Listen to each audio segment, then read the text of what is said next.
नमस्कार, आप देख रहे हैं जनसंवाद 24x7। मुख्यमंत्री योगी आदित्यनाथ की महत्वाकांक्षी पहल समाधान दिवस का उद्देश्य जनता की समस्याओं को त्वरित निस्तारण करना है, लेकिन गाजियाबाद की लोनी तहसील में आयोजित समाधान दिवस के दौरान कुछ ऐसा देखने को मिला जिसने इस व्यवस्था की गंभीरता और अधिकारियों की जवाबदेही पर सवाल खड़े कर दिए हैं। महीने के तीसरे शनिवार को लोनी तहसील में समाधान दिवस का आयोजन किया गया। इस कार्यक्रम का उद्देश्य विभिन्न विभागों से जुड़ी हुई शिकायतों को एक ही मंच पर सुनकर उनका त्वरित समाधान करना है। इसके लिए संबंधित विभागों के अधिकारियों की उपस्थिति अनिवार्य मानी जाती है, ताकि शिकायतकर्ताओं को बार बार कार्यालय के चक्कर लगाने न पड़े। शनिवार को आयोजित हुए समाधान दिवस में बड़ी संख्या में कार्यकर्ता अपनी समस्याएं लेकर पहुंचे। उप जिलाधिकारी शिकायतें सुन रहे थे और तहसीलदार सहित दोनों नायब तहसीलदार भी वहां मौजूद थे, लेकिन कार्यक्रम स्थल पर कई विभाग के अधिकारी की कुर्सियां खाली नजर आई। बताया जा रहा है कि लगभग 3 दर्जन विभागों के प्रतिनिधियों की उपस्थिति नहीं पाई गई, लेकिन अधिकांश विभागों के अधिकारी कार्यक्रम में नहीं पहुंचे थे। स्थिति यह रही कि जिन विभागों से संबंधित शिकायतें आई हैं, उनके अधिकारी मौके पर मौजूद ही नहीं मिले। इससे शिकायतकर्ताओं को निराशा का सामना करना पड़ा।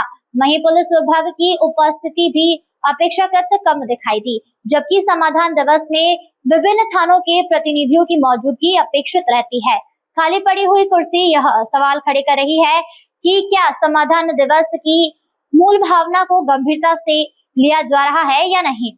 यदि जिम्मेदार अधिकारी ही अनुपस्थित रहेंगे तो जनता की समस्या का प्रभावी समाधान आखिर कैसे होगा। अभी हम पहुंचे हुए हैं उत्तर प्रदेश के जिला गाजियाबाद के लोनी क्षेत्र में, लोनी की तहसील में इस समय हम उपस्थित हैं और एक बार फिर देखा गया है कि तहसील दिवस समाधान दिवस का आयोजन किया जा रहा है, लेकिन ये समाधान दिवस है या मजाक है, इस बात की जानकारी हम यहाँ के शिकायतकर्ताओं से लेंगे, जो एक बार नहीं, 2 बार नहीं, बल्कि 10 बार 20 बार आ चुके हैं, लेकिन अभी तक शिकायतों का समाधान नहीं हुआ। उच्च अधिकारी कुर्सी पर बैठे रहते हैं, शिकायतें लेते भी हैं, लेकिन शिकायतों का समाधान नहीं होता। ऐसा लगता है जो शिकायतें यहाँ पर आती हैं तो डस्टबिन में पड़ जाती हैं या फिर अधिकारी उन शिकायतों को संज्ञान में नहीं लेते। हमारे साथ मातृशक्ति जुड़ी हुई है।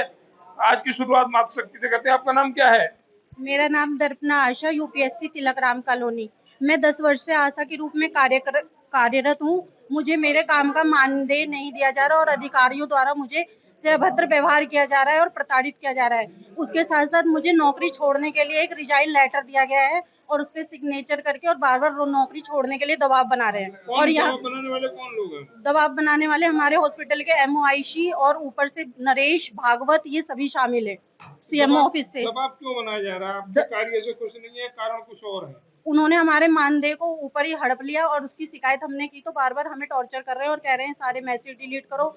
सारे ग्रुप से हमें हटाया गया और हमारे काम को जीरो दिखा रहे हैं कि तुम कोई कार्य नहीं कर रही हो, जबकि हमने सारा कार्य संकलित प्रारूप उन्हें तैयार करके दिया है। आज आप समाधान दिवस पर आई हुई है, पहली बार आई है? इससे पहले भी नहीं, मैं कई बार आ चुकी हूँ, लेकिन शिकायत का समाधान नहीं हुआ। बहुत पहले हो चुका था, लेकिन इस बार अब फिर उम्मीद से आई हूँ। अब आज देखते हैं क्या होता है। आज क्या होता है? अभी तो अधिकारियों से आश्वासन आपको मिला हुआ है? हाँ जी, अधिकारियों से तो कहना है महिला का कि अधिकारियों से आश्वासन मिला हुआ। कुछ और महिलाएं भी हमारे साथ जुड़ी हुई, उनसे भी शिकायत के बारे में जानकारी लेंगे, क्योंकि जिस तरह से देखा गया था कि कैनुला हाथ पर लगा हुआ है, लेकिन समाधान दिवस पर आई हुई है। आपका नाम क्या है? मेरा नाम डॉक्टर मिथिलेश, समाज सेविका हूँ। आज आप समाधान दिवस पर आई हुई है। मेरे वार्ड की सारी जनता परेशान है। 5 महीने से त्राई पानी के लिए तरस रही है। आवारा जो पशु है उनकी चारे की व्यवस्था नहीं, निजी चारा डाल रही हूँ। मेरी फेसबुक पे आप जाके देख सकते हो। पानी की कोई व्यवस्था नहीं, गंदा पानी आ रहा है। पानी की कोई उनके लिए व्यवस्था नहीं। निजी प्याऊ लगवाई हुई हूँ अपने पैसे से, बालाजी धाम ट्रस्ट की तरफ से। ये बताओ, जो हमारी गाय माता है जिसे हम राष्ट्रीय पशु घोषित कराने वाले हैं, जब वो इस एक तरफ से सेफ नहीं है, हम क्या सेफ हो गए? हमारा जो मूल अधिकार है रोटी कपड़ा और मकान का, वो भी हमसे छीन भी नहीं। हम आजादी के बाद भी आजाद नहीं। देखो, सारी महिला पानी के लिए तरस रही है। पानी क्या चीज है? चलो, हम तो 10 रुपए की बोतल लेके पी लेंगे, पशु क्या 10 रुपए की बोतल पी लेगा, बिस्लेरी पी लेगा? पानी 5 महीने से नहीं आ रहा। 5 महीने से पानी नहीं। मोदी जी की योजना है हर घर नल हर घर जल। देखो जी, मोदी जी की योजना है, पर वो धरा पे नहीं है, धरा पे नहीं, वो हवा में है। उसे तो सभी अधिकारी खा चुके, चारा खा जाते हैं। मेरे वार्ड में जाके देखो, गाय बीमार पड़ी हुई है, फिर क्या करते हैं, ये तो मुसलमान ने मार दी होगी जी, वहाँ हिंदू मुस्लिम हम रह रहे, हम क्या हमारे घर बर्बाद करोगे। उनकी गाय की जब जल पानी की व्यवस्था नहीं हो रही तो उन्हें एक काम करो, मृत्यु दंड दे दो भाई। तिल से मरने से तो एक दिन बहुत बढ़िया है। हम 5 महीने तो तरस रहे पानी के लिए, अपनी माता को हम कैसे देख ले। आपके बाद से कुछ लोग और आए हुए हैं, बिजली की समस्या कोई बता रहे थे। बिजली की भी समस्या है, बल्लियों पे तार गए हुए हैं, सबके घर मीटर लगे हुए हैं, कोई समस्या नहीं। हम क्या सिर्फ इसीलिए बने हुए हैं कि रोजाना धरना प्रदर्शन करें? हमारी कोई जीविका नहीं है क्या, हमारा परिवार नहीं है क्या, या हम सिर्फ धरना प्रदर्शन के लिए बने हैं? भाई हमारा भी परिवार है, हमारे भी पेट लगा हुआ है। हमारा सरकार से हाथ जोड़ के निवेदन है कि जो हमारे मूल अधिकार है वो दे दो। हम तो कैनूला लगा हुआ है, हाथ पैर कांप रहे हैं, कल से बीमार हूँ पर मजबूरी में मुझे इनके साथ आना पड़ा। ये बताओ, जब गाय जमीन पे पड़ी हुई से कैसे देख लूं, कहाँ से पानी लेके आऊं, नल कितना चलाऊं?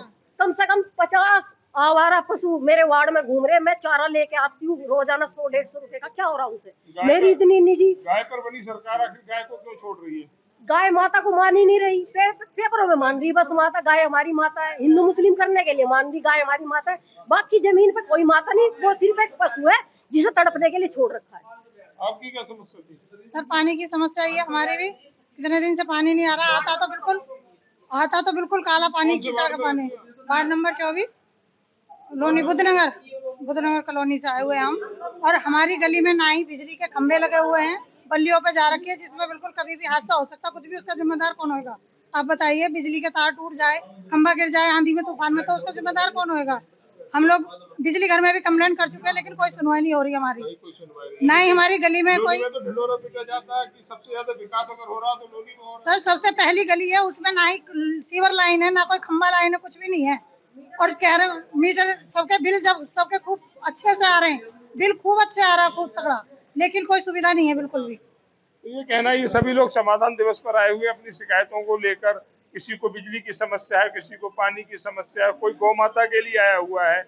इन सभी समस्याओं का समाधान क्या होगा? देखा गया कि महिला के हाथ में कैमरा लगा हुआ है, बीमार हैं, लेकिन उसके बावजूद भी गौ माता की जो कमजोर छवि है उसको लेकर यहाँ पर आई हुई है कि कैसे गौ माता की व्यवस्था में सुधार हो जाए, उनके लिए पीने को पानी मिल जाए, चारे की व्यवस्था हो जाए। इसके लिए अपने स्वास्थ्य की चिंता नहीं कर रहे हैं। और ऐसे लोग अगर यहाँ पर आ रहे हैं अपनी समस्याओं को लेकर, उनका समाधान नहीं हो रहा, तो फिर समाधान दिवस पर सवाल जरूर खड़े होते हैं। सवाल खड़े होते हैं कि आखिर यहाँ बैठे अधिकारी क्या कर रहे हैं, किसकी समस्या का समाधान कर रहे हैं, जब आम लोग। लोनी तहसील में समाधान दिवस पर देखा गया, एक पंडित जी भी आए हुए हैं, उनकी क्या समस्या उसकी जानकारी लेते हैं। लेकिन जो सूत्रों से जानकारी मिली उसके अनुसार मोदी जी की योजना हर घर नल हर घर जल लोनी में फेल होती नजर आ रही है। इसी समस्या से ग्रस्त पंडित जी आज अपनी समस्या को लेकर समाधान दिवस पर आए हुए। उनकी समस्या पर कितनी सुनवाई होगी ये तो आने वाला समय बताएगा, लेकिन आज पीने के पानी को लेकर पंडित जी काफी परेशान है। क्या नाम है पंडित जी आपका और कहाँ रहते हैं? मेरा नाम जयगोपाल दास है और मैं अमित बिहार से आया हूँ। वार्ड 19 से? वार्ड 7 में हमारा मंदिर है। अच्छा। और 7 नंबर वार्ड में श्रीमती लज्जा देवी हमारे यहाँ की सभासद हैं। हमारा क्षेत्र जो है वैसे लोनी क्षेत्र विकास क्षेत्र के नाम से जाना जाता है आज के समय में, लेकिन कुछ कॉर्नर ऐसे हैं कि जहाँ पर विकास पहुँचा ही नहीं है। और हमारा जहाँ मंदिर है वार्ड नंबर 7 में, ना तो वहाँ पर जल है ना तो जल निकास है, दोनों ही समस्या हैं। अभी कुछ समय के बाद में 11 अगस्त में महाशिवरात्रि पर्व आने वाला है, जिस पर सरकार का विशेष ध्यान है, सभी जगह व्यवस्थाएं की जा रही हैं। लेकिन हमारे यहाँ जो आज हम आए हैं सरकारी नल के लिए आए हैं, क्योंकि लाइट के न होने पर हम अड़ोस पड़ोस से जो सबमर्सिबल के माध्यम से पानी लेते हैं, लाइट चले जाने पर वो भी हमें नहीं मिल पाता है, जिसकी साफ सफाई के लिए समस्या है। दूसरा, जल निकास न होने के कारण से सदैव जो है वहाँ पर जल भराव रहता है और गंदगी बनी रहती है। देश के यशस्वी प्रधानमंत्री नरेंद्र मोदी का ड्रीम प्रोजेक्ट है हर घर नल हर घर जी जल। जी, क्या वह व्यवस्था लोनी में लागू नहीं दिख रही? देखिए लोनी में लागू दिख रही है, लेकिन हमारे जो क्षेत्रीय अधिकारी हैं और जो वहाँ के जनप्रतिनिधि हैं, उन्हें अपने क्षेत्र में घूमकर देखना चाहिए कि हमारी जो सुविधाएं वो कहाँ तक पहुँची हैं, क्योंकि देश के ऊपर बैठा वाला व्यक्ति सभी जगह नहीं जा सकता। इसीलिए हमारे यहाँ जनप्रतिनिधि और अधिकारी बनाए जाते हैं। और आज इसी श्रृंखला में हम इस तहसील दिवस पर अपनी एप्लीकेशन लेके आए हैं कि वह थोड़ा सा हमारे क्षेत्र पर ध्यान दें और हमारी समस्या का समाधान हो, जल की व्यवस्था और जल निकास हो, दोनों ही समस्या। धन्यवाद। लोनी तहसील में समाधान दिवस के दौरान दिखाई दी अधिकारियों की अनुपस्थिति, कई सवाल छोड़ गई है। क्या मुख्यमंत्री की इस महत्वाकांक्षी योजना को स्थानीय स्तर पर गंभीरता से लागू किया जा रहा है और क्या अनुपस्थित अधिकारियों पर कार्रवाई होगी? जनसभा 24x7 इस सवालों के जवाब का इंतजार करेगा और जनता की आवाज उठाता रहेगा।